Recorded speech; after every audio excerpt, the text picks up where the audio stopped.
Hello, here is Fernanda Paiva, Hitchhiking Stars, bringing you some insights about the coming new moon eclipse happening between the 2nd or the 3rd of October, depending where you are in the world.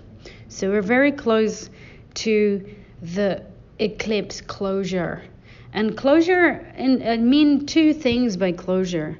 One is that this is the last eclipse of the year. So we already had our 2 eclipse seasons, and this is the last eclipse of this year. So there is a closure right there in terms of 2024 and coming the whole year coming to an end soon. But also the closure that eclipses usually are related to as well, or eclipses are usually symbolic of.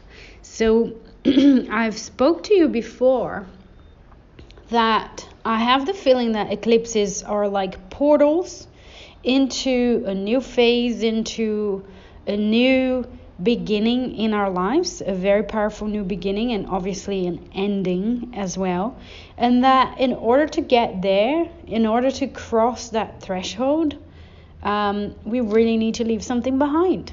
So there's some extra luggage, there's some extra things that we might be carrying that we really need to let go of. So this coming new moon eclipse is also similar. It has that flavor because it's an eclipse. And it has the flavor of a threshold, even more so because we're talking about a new moon. And a new moon is always the beginning of a lunar cycle, is always the planting of seeds, but is a new moon eclipse, is a new moon conjoined the south node in Libra. So the south node of the moon will be telling us that something karmic, something from the past needs to be left behind. So in order for us to cross that threshold, to start this new beginning, to really step into this new phase of our lives, we really need to be willing to leave something behind.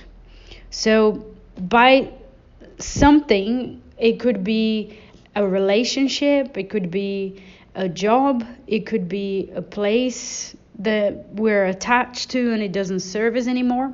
But it could also be attitudes and ways of thinking, mindsets, patterns of all kinds. So let's look a little bit deeper. Let's dig deeper the meanings here by looking at the chart of the new moon, which I have open right in front of me, and also thinking about the Sabian symbol as usual. So this new moon eclipse will be happening at 10 degrees Libra. So 10 degrees Libra. And Mercury is conjoined. So we've got Mercury at 11 degrees Libra. So there's basically a little stellium that's going on here at the time of the new moon. We have Mercury, the Sun, the Moon, and the South Node all in Libra. Now Libra, as a flavor profile, as a life quality, we'll be talking about balance. Balance is the key word. Equality as well. Now the tarot card that's associated with Libra is justice. So the justice card carries that the scales that are the symbolism of Libra as well in the zodiac. Also another card that's related to Libra is the Queen of Swords.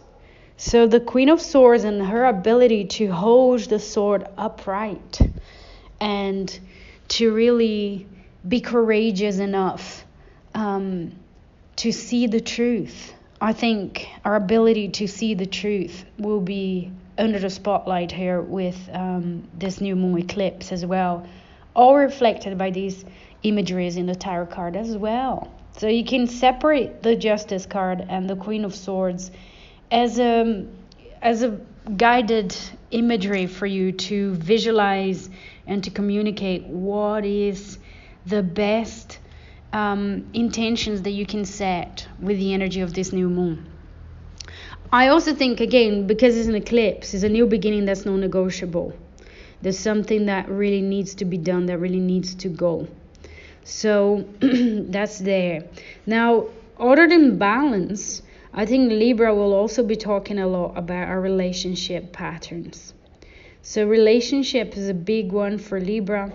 Libra tends to get to know themselves through the eyes of another, through the movement of relating and negotiating and compromising, cooperating as well. So those flavors are there. Now, when we think about astrology and when we think about the symbolism, we can think about in terms of a flavor profile, because we can think the best of Libra, the worst of Libra, and all the colors in between. So we could be given an opportunity to let go of the shadows of Libra as well in this with this new moon eclipse. So letting go of phoning and people pleasing, inauthentic behavior, just to seduce and to convince people of doing what we want in a very indirect way. I think that North Node in Aries has been teaching us lessons around individuality and assertiveness. So this last eclipse of this year, the last eclipse with this nodal axis as well in Aries and Libra, we could really be embracing these lessons and leaving some of the shadows behind. But it could also be setting intentions for a new beginning that embraces the best of Libra. The best of Libra. The ability to create win-win situations. The ability to cooperate and to create a situation where both can thrive. Be you and your business partner or you and your actual partner in a love relationship. But there is something about the best of Libra that we can also reflect and bring upon, manifest in our lives at this time. Now, let's talk about the Sabin symbol. So the Sabin symbol for the 10th degree of Libra is a professor peering over his glasses at his students. So the image is a professor peering over his glasses at his students. So some of the thoughts I have with this is Saturn is considered exalted in Libra. So Saturn is considered to be in a great position in the sign of Libra. Because why am I talking about Saturn? Well, there are two reasons why I'm starting to bring Saturn in the conversation. One is that the professor gives me an imagery of an authority. Mastery, authority figures. That makes me think of Saturn. And the fact that this eclipse is happening in Libra is also making me think, okay, Saturn will appreciate this flavor. And so there's something about becoming an authority that's part of this lunation and this eclipse. And something that will be given an opportunity to develop further. So another thought that I have with the imagery of the professor is harmonizing dualities. And that's something that I can see with the rest of the chart of this new moon as well. There's a big opportunity here for harmonizing Libra dualities, the scales, right? The two sides, the two ends. So thinking about the dualities, we can think about the professor and the student. We can think about the rational and the intuitive. And that leads me to think about masculine and feminine. Now, masculine and feminine as principles, as energy. So balancing the yin and yang will be one of the biggest topics or one of the biggest opportunities here with this new moon eclipse. Balancing our ability to be receptive and to be active, to be intuitive and to be rational, to be decisive and to stay with the mysteries of life. It's the two sides of the coin there, of these general energies that masculine and feminine are connected to. Now, why do I see that in the rest of the chart? So this is beyond just the symbol, the Sabin symbol. But why do I see that in the chart? So remember I mentioned there is a stellium in Libra. So we have the Sun, the Moon, the South Node, and Mercury as well. So there are 4 important placements that are going to be in Libra at the time of this new moon. Now all of that is ruled by Venus. So that takes us immediately to where Venus is at the time of the new moon. And Venus is in Scorpio. So we've got Venus at 11 degrees of Scorpio. That will be bringing the energy of balancing and all of the Libran topics. And we'll be bringing all of that and adding another layer to it. So a layer that's a scorpionic.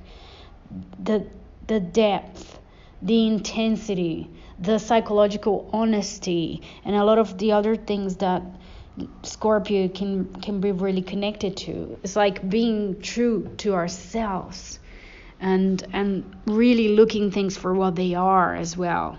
Being unflinching, right? Those are some of the flavors of Scorpio. But also Scorpio is a water sign. So it's taking us from the air, heavy air stellium, and showing us that there's also a watery dimension here behind the immediate Libran energy of that new moon. So intuition, emotions, psychic abilities, all of these things are also very powerful. And they're very powerful not only because the ruler of the stellium is in Scorpio, but also because that Venus in Scorpio will be forming a trine, a grand trine, with Mars in Cancer at 15 degrees and Saturn at 14 degrees in Pisces. So we have a grand trine in water that's happening at the time of this new moon as well, which makes me think about healing and leaving karma behind. And again, that very strong flavor of balancing masculine and feminine, of mastering, because we have Saturn involved. So we have that Saturn being the furthest planet, the most collective energy in this grand trine. And then we have Mars and Venus. So the 2 planets that represent yin and yang are feminine and masculine. And obviously the Sun and the Moon meeting is another sacred marriage between the feminine and the masculine. But that grand trine is definitely pointing out to that sense, to that energy, to forgiving, being able to forgive, being able to feel our emotions more, to step into, that place where all we need is a big cry, just let it wash over you and move on from past hurt. That's what this chart is talking about. That's what I see with the Sabin symbol aligned with, the heavily Libran, ruled by that Scorpio. It really makes me think of this process of healing, of leaving karma behind, of crying, of forgiving, of moving on, of really defrosting our emotions about something that's just been there and is disturbing our progress. It's something that can be gone, that we can move away from already and start afresh. And this could be the reason why we're struggling with Libran things, with relationships, with cooperation, etc., with achieving more balance in our lives as well, and all of that. So that's it. This is all I had to share with you about this new moon eclipse. I hope this being insightful, and I'm wishing you all a wonderful, empowering, and beautiful new moon eclipse so that you can get ready for the end of 2024 and really embrace some fresh new beginnings in your life. All right? Take care. We'll speak soon. Bye-bye now.